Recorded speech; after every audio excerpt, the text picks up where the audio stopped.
Hey y'all, welcome back to another episode of the Texas SignalCast. I'm your host, Joe Desotel, and I'm here with my co-host, Jessica Montoya Coggins. Hello, Jessica. Hey guys. We are following the very unfortunate events that are going on right now in the Texas Capitol. I actually went to the Capitol for the first time this session yesterday. Normally I'm there Oh all the man, time. what was that like? It was awful. It's funny because when I got there, everybody's like, "Oh, well, you picked a heck of a day to come," and I was like, "Well, it's kind of always a bad day here," but it was particularly bad yesterday because they were discussing the ban, essentially effective ban on abortion in Texas, 6-week heartbeat bill.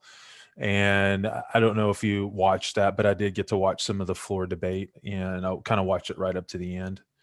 Um, Yeah, well, the state rep who sort of introduced, there's sort of two bills, a Senate bill, the House bill. The rep who introduced the House bill, Shelby Slauson. We've talked about her before.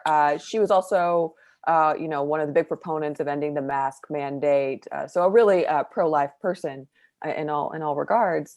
But she seemed to not have a great grasp of some medical terminologies.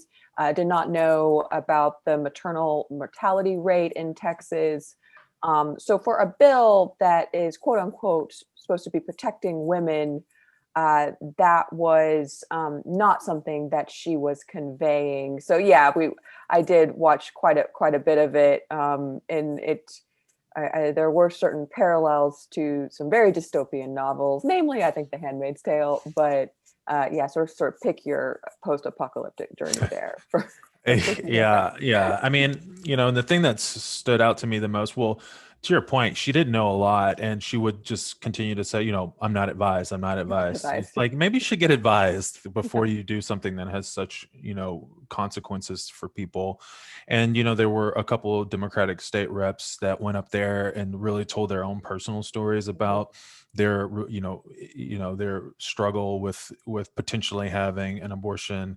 I don't think I heard any of them say that they had one, but that they had to think about it. And in one case, state rep was just a teenager, I think like 16 or something at the time, and very concerned about her future. And I can't even imagine as a 16-year-old thinking about that. You just want to go out and hang out with your friends, and she was in the cheerleading squad, and so you think about just being a kid and having a social life, and then you're faced with this choice, this magnitude of a decision. um in And it's another been case. pointed out. I mean, it's been pointed out that this bill, so it is sort of falsely billed as a heartbeat bill. That is not a medical terminology at all that exists. That's just something that sort of the right wing uses. This is essentially a 6-week abortion ban, Mhm. and many women do not even know they're pregnant at that time. So it's just particularly pernicious. It's also a bill that, the way it is worded, it is, uh, you could sort of, anyone out in Texas, outside Texas, can sue someone that they feel has aided or abetted an abortion. So we have seen, hundreds. There were hundreds of physicians that signed a letter saying that it would impact their profession. Right. We've seen faith leaders actually also speak out against this. So this bill is actually like extremely dangerous, and I think it's actually garnering a lot of national attention for it being so extremely radical. Yeah.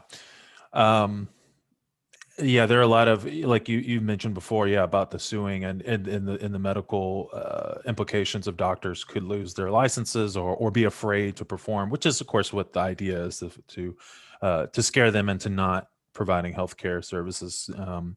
And one of the state reps, when she was telling her story, she said she had these conversations with her family and with her priest and her community, and ultimately, she decided to not go through with it. But then the child didn't survive anyway, and that was why that was such a big deal for her, is because she was basically told that it's a very low chance that it might. And then ultimately she tried to take it to term, and it just didn't work out. And I just, so just compounding all these, mental and emotional stresses on top of an already difficult situation, even in cases where women have support networks around them, let alone don't when they don't.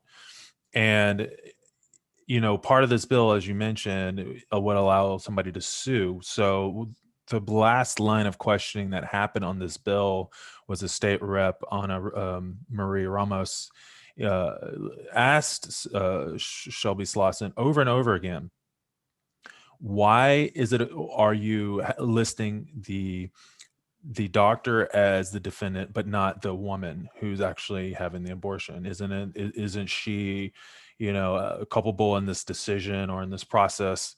Um, and all she would say is, well, this bill is to protect the unborn.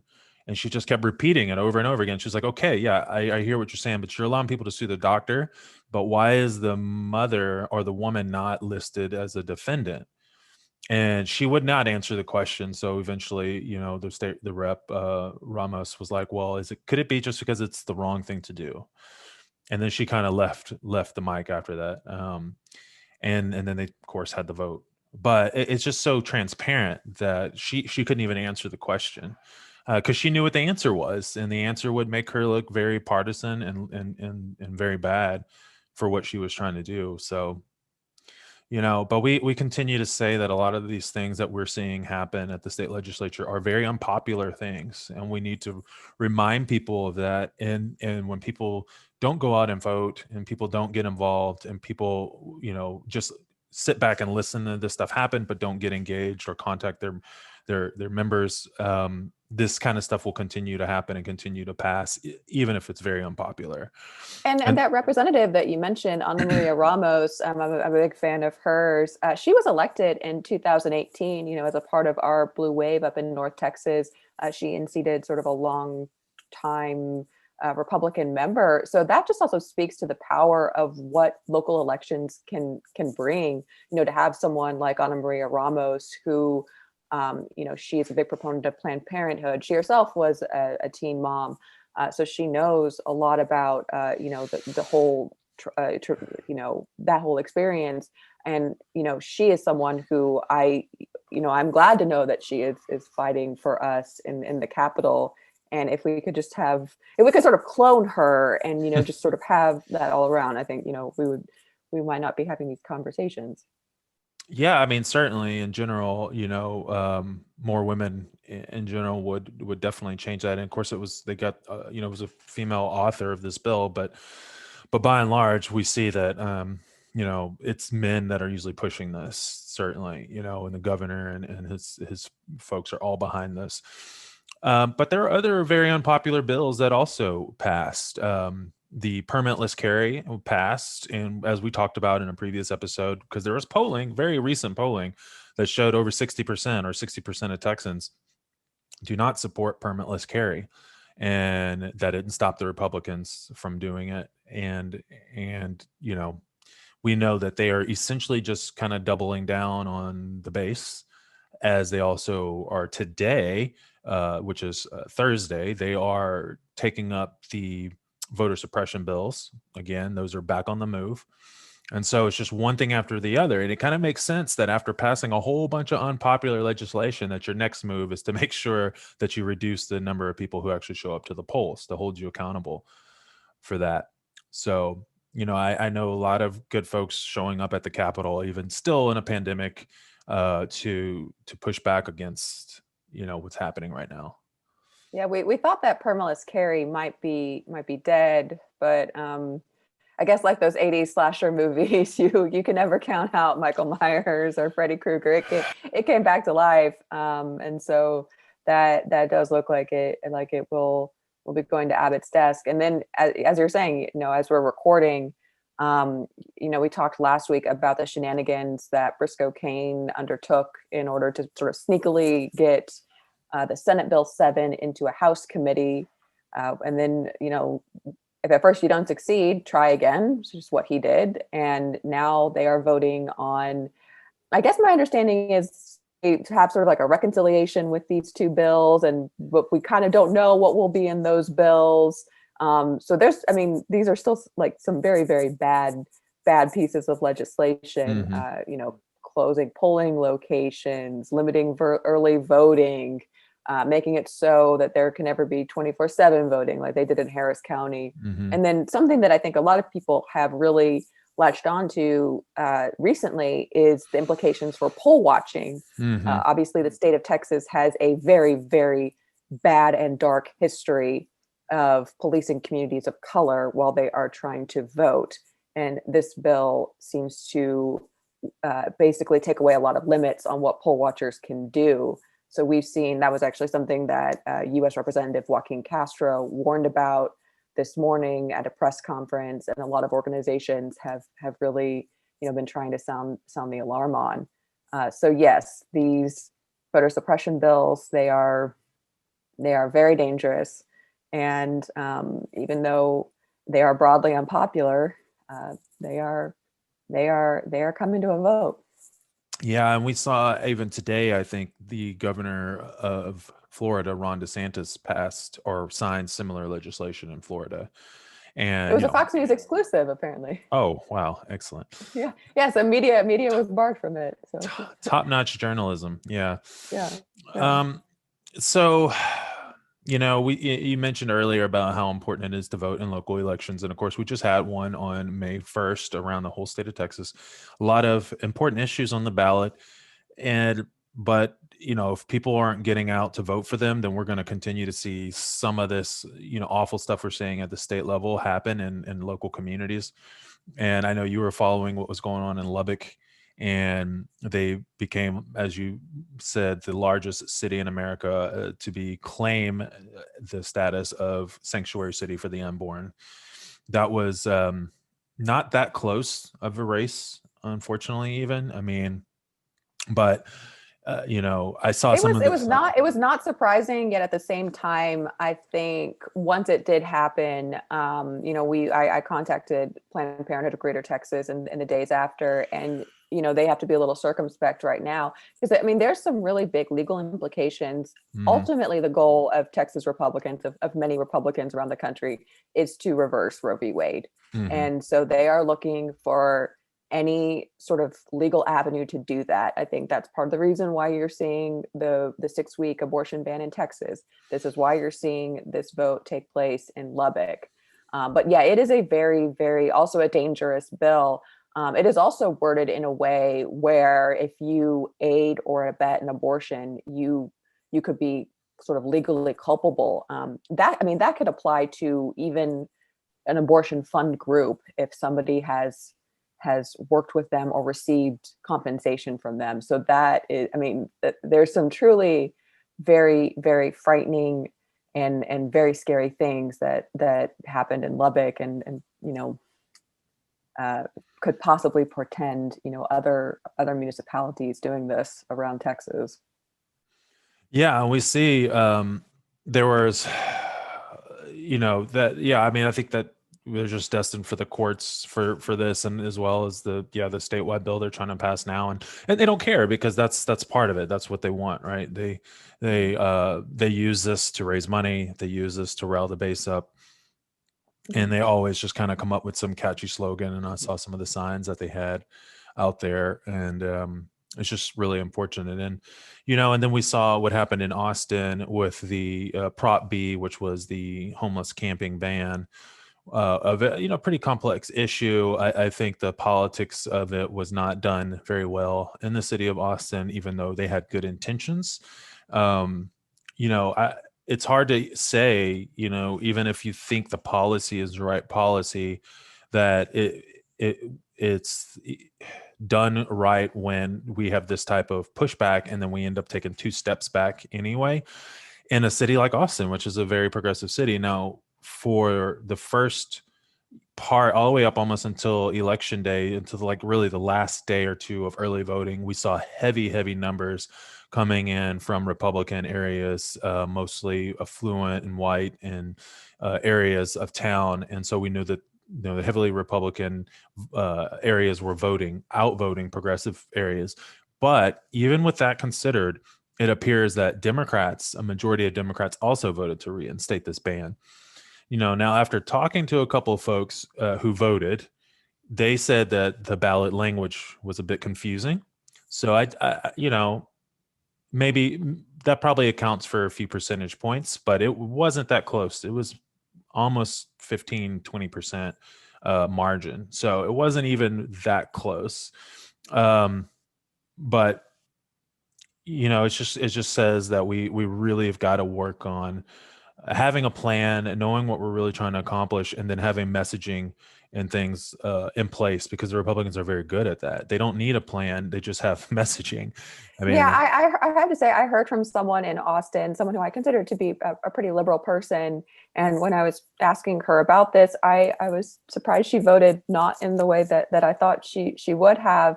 And she sort of cited a lot of the things about, oh, well, I just don't want to see these things. And I have children. And it was, she kind of made it seem like this is sort of for the betterment of the city. And ultimately, we are trying to help the homeless. And so you can't have sort of I think she used the word incentive to stay in an encampment. And so I was very surprised. And I do think there is something to be said for the ways in which, Republicans have traditionally always been better at messaging, and they have been able to get their base to certainly do things.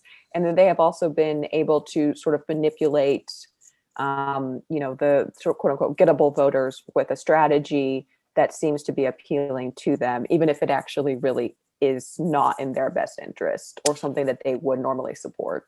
absolutely. And sometimes even that shows up in the polling, and they know that it's they're very good at coming up with things that sound good but are very bad in practice. And another example that's very popular even among Democrats when you poll it, but I don't think people really understand what it is public uh, public funded lobbying. And so when people see that, they're like, yeah, I don't want my city spending money on lobbyists. But when you see what the state is actually doing to cities, that they actually do need people there to express why it's important for cities to have flexibility to be able to do different things. Why a city like Austin may be different from a city like Liberty, Texas, or Tyler, Texas, or something like that. And they should have the flexibility to make decisions based on what's happening in their city. But very popular even amongst Democrats, that because I think Democrats probably focus on the lobby part. Lobby is usually, you think, like big corporations, and of course they can't be working for the people, so it's got to be bad. And then for Republicans, they probably focus on the tax funded part, tax funded lobbyists, and they don't want to spend tax dollars on that. And so they're very good at finding these issues that really are horrible policy, and that's what they focus on. And we as Democrats, we see the shiny object, and we and I mean people like in the business of politics, sort of on the left, in the organizer class, as it were. We latch onto these things because we understand them better. We know what the implications of them are. So we get upset about that. And we don't really think as much about, well, how is this actually going to play out? Like, let's think through before we just say, wait a minute, that's bad. Let's think through how we should talk about it. Let's think about like what the average person out there who's not politically engaged is going to think when they hear this. And we constantly do that over and over again. And we end up on the losing side, even if we're on the right side. So as depressing as that all is, I will say I was in Dallas last weekend. And so actually on election day, May 1st, I was in Dallas, and my in-laws hadn't voted yet, but they're planning on voting. And, so me and my wife, we did the research with them. Okay, well, here's your current city council member.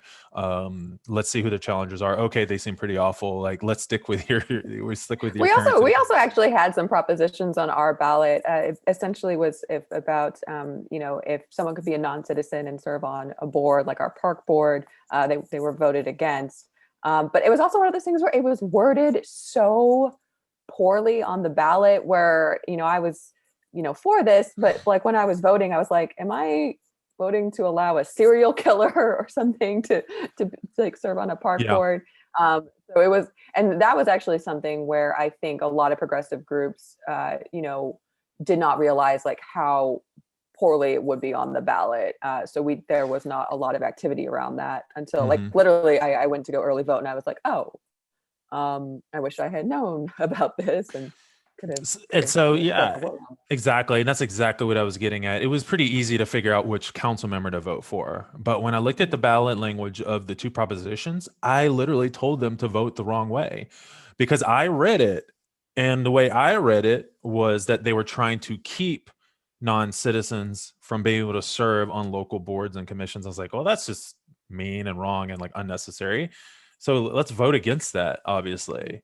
But it was so hard to say. Yeah, exactly. I can't even articulate the way it was written. It was almost like a triple negative, right? It was It like, was, yeah. And yeah, I mean, again, it was basically like, am I, because, and it was also like the way they sort of phrased it. It was like, again, am I voting for a serial killer to be yeah, on exactly. board, even though Yeah. that's not at all what it was. But yeah, Hmm. no, and in Dallas, we traditionally have very, very low turnout. And this was not a big departure from that. Hmm. But there are a couple of important runoffs throughout our city council election. I have a runoff in my city council district, so Which is it'll which be one? I off the top of my head, Oh I am man, I put you right on 13. the spot. I'm at 13. Okay, I'm at 13. okay, 13. Okay. Like, uh-oh. Do you know who it is by chance? Who the incumbent is? So we do not have an incumbent. Oh, okay. So she was term limited. So my current city councilwoman is Jennifer Staubach Oh, Gates. mm-hmm. A lot of people know her Yeah, famous father. yeah. And so there is a runoff now between Gay Donnell Willis and Leland Burke. Wow. Okay. So she was pretty conservative herself, right? Gates, Yeah, yeah. and She was. so likely that seat will probably remain, I guess. It's an interesting one. I think people were a little surprised maybe that it went into a runoff. This is for, if you're familiar with Dallas, this is sort of the Preston Hollow Hmm. neighborhood. Pretty central Dallas. George Bush actually, George Yeah. H.W. Bush lives in this situation. And funnily enough, I have only seen him twice, and one of them was today. What? Well, It was that's it was in the cool. secret. It was the Secret Service car. I was jogging and I Oh saw the well, yeah, Secret but Service. you're like there's our guy. Yeah. The Um, only other time I have had that happen was the day after election day. Remember that really like traumatic day where we kind of had like no idea what was going on. And so I went for a run and I was like, I just want to forget about everything. And then it was like, yeah. of course, I would run into George The W. Express said, yeah. Perfect, perfect. Well, it seems like it's something to do with the election day. You're kind of seeing them around, Yeah, but that's but true. but that's interesting. Yeah, I mean, Dallas is really in that whole DFW area is really where progressives have done a lot of growth, as you mentioned, and it'll probably end up being where at least one of those new congressional seats will pop up. So Possibly, though we don't know. I mean, Austin's had such tremendous growth, and then you have Houston, so it will be a really that Houston area. I mean, so it'll be a really interesting how that plays out, and then yeah, we'll see. Redistricting is a whole other. Once we get through this legislative session, we get a whole other extra bonus one with that, I guess. a bonus, yeah, great. So let's look at some polling because we're in desperate need of some good news here, and there's some good news here. So we're pulling up right now the new poll from the Texas Tribune and the University of Texas. And essentially, this is an approval poll of, the biggest names in Texas politics. And this is some really great news for Democrats, really. The most popular person in the state of Texas in politics is Joe Biden. 44% approval. Now he is a little upside down. He does have 46% disapproval. But if you look at the numbers, there is no Republican that has a higher approval rating than Joe Biden. And there are Republicans that have higher disapproval ratings than Joe Biden. Our good friend, Ted Cruz. It's really nice to see some of this. I'll be a little late. It's always nice to see maybe this before an election. But, Greg Abbott, of course, is going to be up for reelection next year. And it looks like he won't skate through the primary either, but his approval rating at 43% and disapproval at 45% is obviously upside down, but it's a huge departure just from pre-pandemic, right? Like pre-pandemic, his approval rating was almost 60%. And it was really scary high, even among Democrats. I don't know if you remember, but he had quite a bit of support from Democrats. Now he's kind of getting it from all sides. He's getting a lot of pushback from his own party. But then when they do the breakdown, which I believe they might not have it in this article, but I did see a further breakdown, and it actually he still is quite popular amongst Republicans. Greg Abbott is more popular than you might think if you read the comment section, for instance, on social media or replies on some of his Twitter comments. You would think that he may be a little less popular with conservatives than this poll shows, but anytime they're upside down, that's good news. And of course, we saw, a couple episodes we talked about the latest poll at the time where our buddy Matthew McConaughey was winning by 12 points against Greg Abbott. So this is just sort of further validation of that poll, I think, which is not so much that maybe everybody wants Matthew McConaughey as governor as much as Greg Abbott is just not as popular as he used to be. I don't know if anything else stands out here for you, but it is. I was a little curious about the, both, the approval of Ted Cruz versus John Cornyn. The 43% to 31% was a little interesting, and I'm kind of curious if Republicans, maybe because Cruz has very much latched on to sort of the Trumpy-ness of it all. He was even just in Mar-a-Lago a few days ago. Right. I'm wondering if that has maybe had a little bit of an effect. So that's I think Cornyn has always traditionally just kind of skated by and sort of to see these numbers. It's a little interesting. Yeah, and I think the answer is that John Cornyn is less popular among Republicans. So now Ted Cruz, we spend tons of time beating up on Ted Cruz. So Democrats have a very unpopular opinion of Ted Cruz, but Republicans love him, because the more Democrats beat up on him, that probably actually helps his popularity among Republicans. If Democrats hate you, you must be doing something good.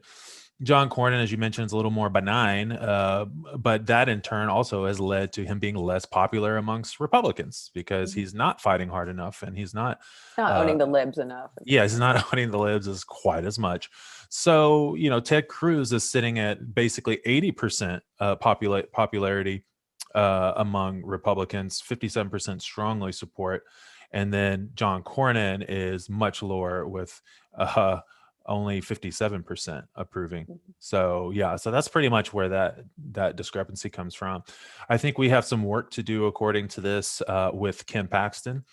His approval is quite low. He is upside down disapproval at 36%, but still 31% have no idea who he is.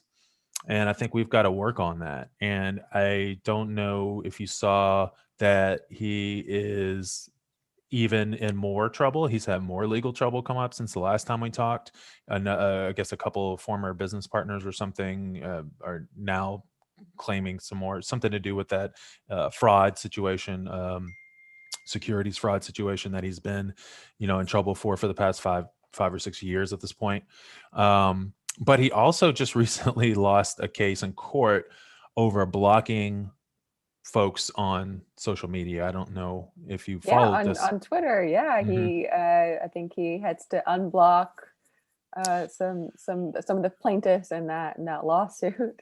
Yes, the plaintiffs in the lawsuit, exactly. So Texas Signal probably should have added her name as a plaintiff in that lawsuit because he does have us blocked on Twitter. Mm-hmm. And I did check before this episode, and we're still blocked. Okay. We're still blocked. So he may be working his way down the list, but we're probably somewhere near the bottom, I imagine. But yeah, I mean, well, Ken Paxton has a way of making headlines. I'm sure we all sort of shared that there was a New York Times magazine story that was released a few days ago. It was sort of a larger story about the Texas Republican Party. But Paxton was very fast and loose with his words, even at one point, basically saying he was not supporting Greg Abbott. Right. He then quickly retracted that on Twitter and called the New York Times fake news. But that was, I think, a little surprising for folks. What was your thoughts on that? I think he told the truth for a second and then was like, wait, what am I doing? And realized that he couldn't. I think he's just like, he's not getting support from the Republican Party. He's not getting support from other Republicans. In fact, George P. Bush is talking about challenging him for his role as Attorney General. And so I think he's just kind of feeling like a man on an island a little bit.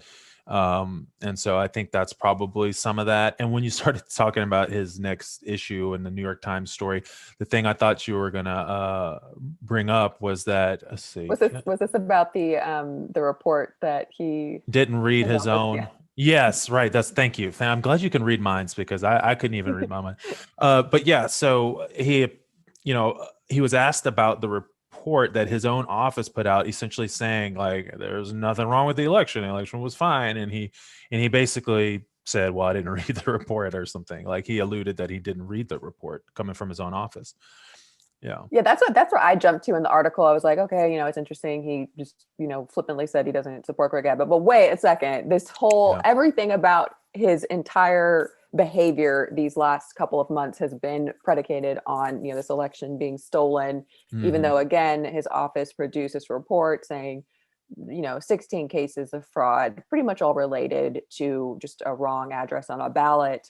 And again, he hasn't read this report and he thinks it's false. Like Yeah. So I mean, this that. just So that basically was. says, yeah, he's just not doing his job. So, But I mean, um, this is he continues to. He's been on. He was just recently on Fox News talking about again the election stuff. He's signed on to be a co-chair of a. I believe it's like the America Election Enterprise. It's the former Trump campaign manager Brad Parscale has mm, started this new group. So Paxton is a co-chair along with I think Bernard Carrick, who was the former. He was out of New York City. I know he went to prison at some point. So there's just a lot of great legal minds attached to this enterprise.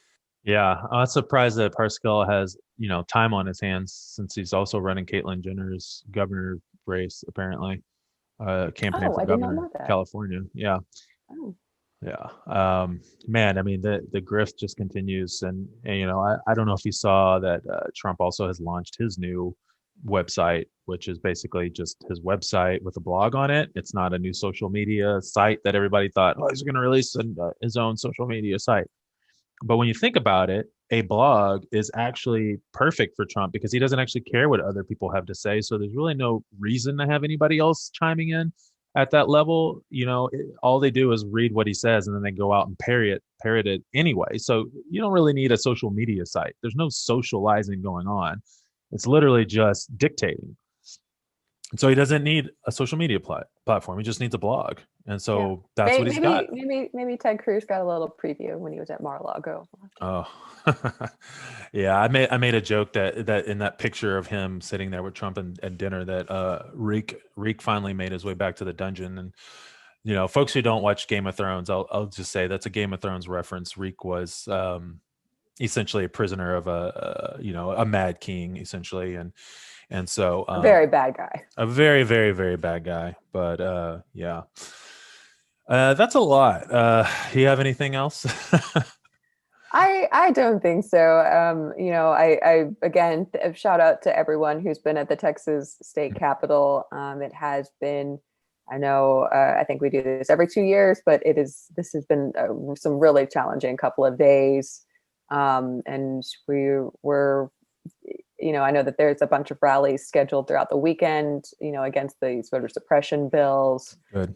People are trying to spread the word about all of the bad legislation. So anything that you can do, calling your rep, letting folks know, showing up, it all does matter. Absolutely, it does. Every bit of it, and the proof is the fact that they're trying to prevent you from voting. So, just know that as awful as it is, that just tells you how important that it is. And so, make sure that you go out and support your representatives, because they need the support.